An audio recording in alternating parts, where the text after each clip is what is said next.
Hi, this is a very special Pioneer Vision report with the fencing team. We're with the head coach, Dr. Tom Vrabel, to kind of explain a sport that, I know you know and your players know and do a very good job at, but a lot of us, even the common sports fans, don't know a lot about. Fencing goes back a long time. I know that. Baseball is a popular sport that started in the 1800s. Basketball just last century, but fencing goes back as long as just about any sport. Well, that's right, Randy, because as long as people were trying to basically protect themselves or kill each other with swords, fencing's been involved. And the sport or the actual action of dueling goes back to the 14 and 1500s. And fencing became training for dueling, so you'd have a pretty good chance of staying alive if you had one of those altercations. Now, we watch a couple of your players warming up, and to me, not knowing a lot about it, it looks dangerous. Is it?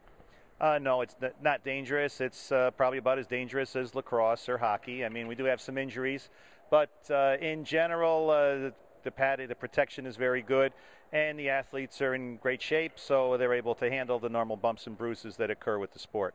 Okay, so I understand 3 events. What are we going to see first? Okay, first thing that we'll see is foil.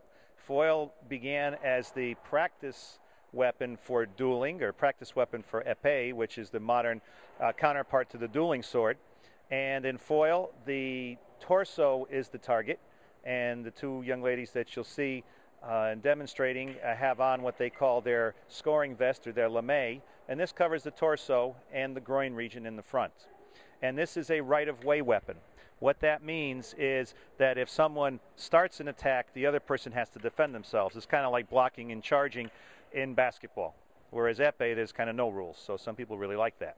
All right, well, let's take a look. This is foil. That's correct.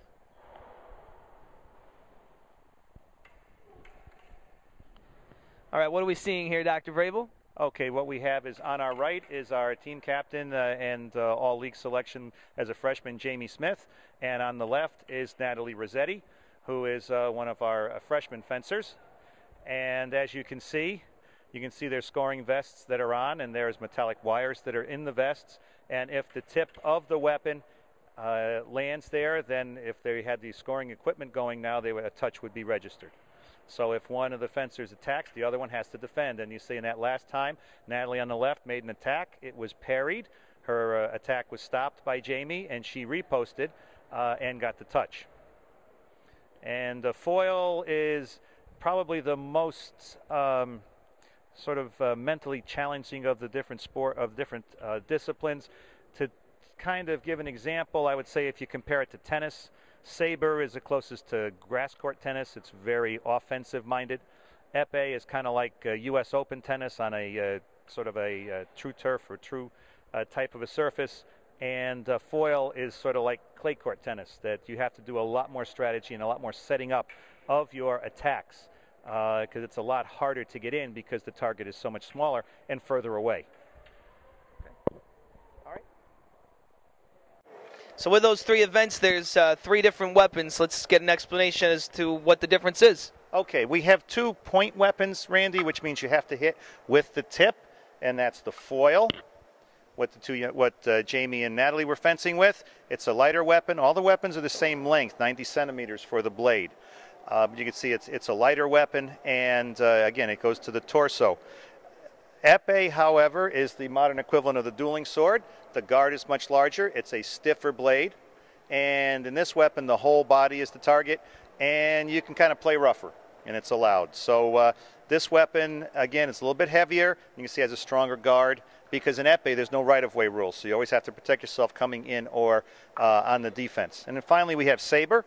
As you can see with the saber, it does not have a depressible tip like the others do, and with saber, you can score either with the tip or with a slashing action with the front or the back of the blade.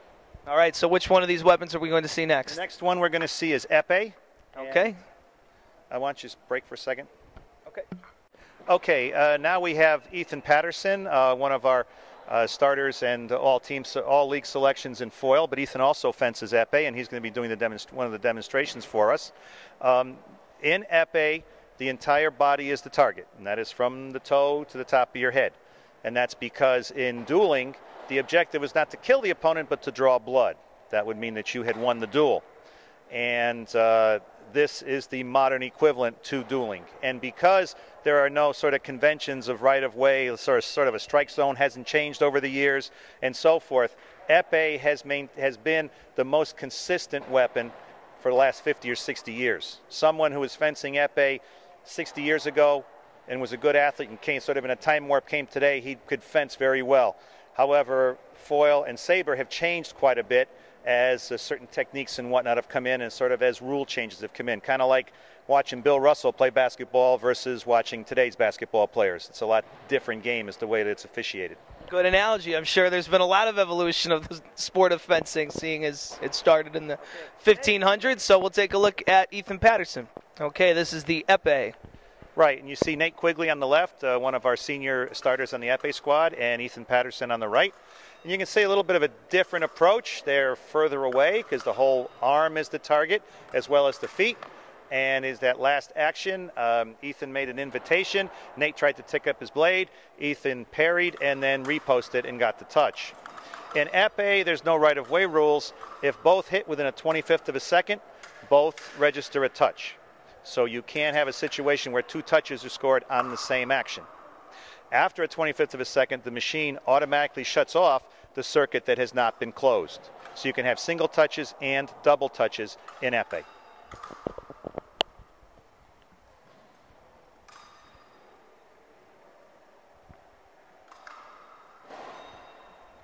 Okay, that's great, guys. Thank you. Our third and final event is saber, and we see a couple of sabers right now warming up.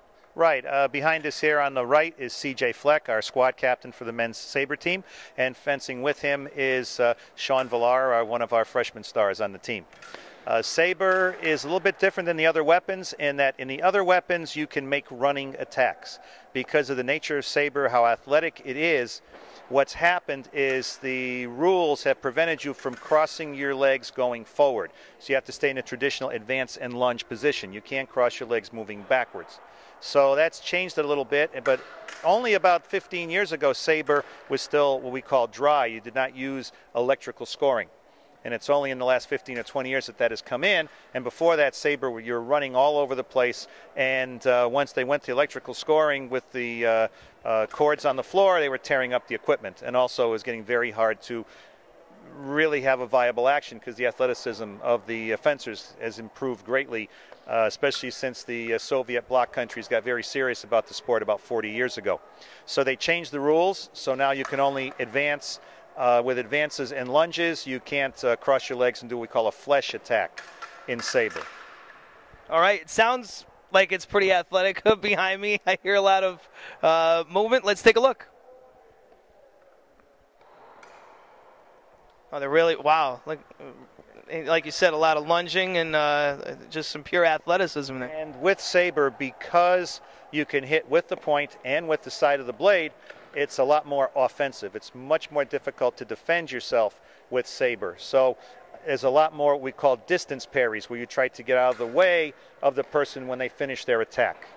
Whereas in the other weapons, you tend to be closer together. So saber bouts are very explosive, and they tend to last a much shorter time than a foil or epee bout does. Normally, a bout will last of 3 minutes time, kind of start and stop, like in basketball. If there's a tie at the end of 3 minutes, then the scoring machine will arbitrarily, with a little computer chip, determine who has the priority, and then there's 1 more minute. If no one scores, then the person who has the priority will win the bout.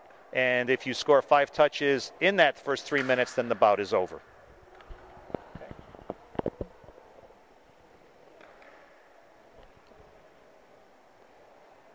So wrapping things up here with Dr. Tom Vrabel, we get a look at fencing, all 3 events, and a little bit of the history of your sport, something that fans here at Sacred Heart can see on December 5th. I know you travel all over to different colleges, mostly on Saturdays, but on December the 5th, we'll have action right here at the Pitt Center.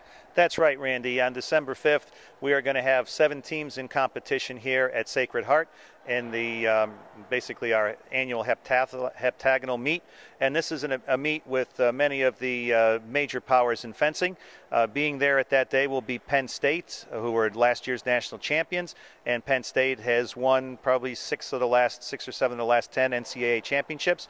Also there that day will be former NCAA champions Harvard, Princeton, NYU, along with the University of North Carolina Chapel Hill, Vassar, and Sacred Heart. So it's going to be a real exciting day of fencing. A lot of All-Americans will be competing. Also, many people who've been to the Olympics will also be there, such as Alex Ochoki from Penn State, and several of the fencers from Harvard. I know one of their épée fencers, Miss Mills, she's been to the Olympics for Israel. All right, Tom, I appreciate it. I think I know a little bit more about fencing now, so maybe we'll see you on December 5th, and good luck the rest of the way, and thanks a lot for that. Thanks so much, Randy. We're looking to have a great year. All right.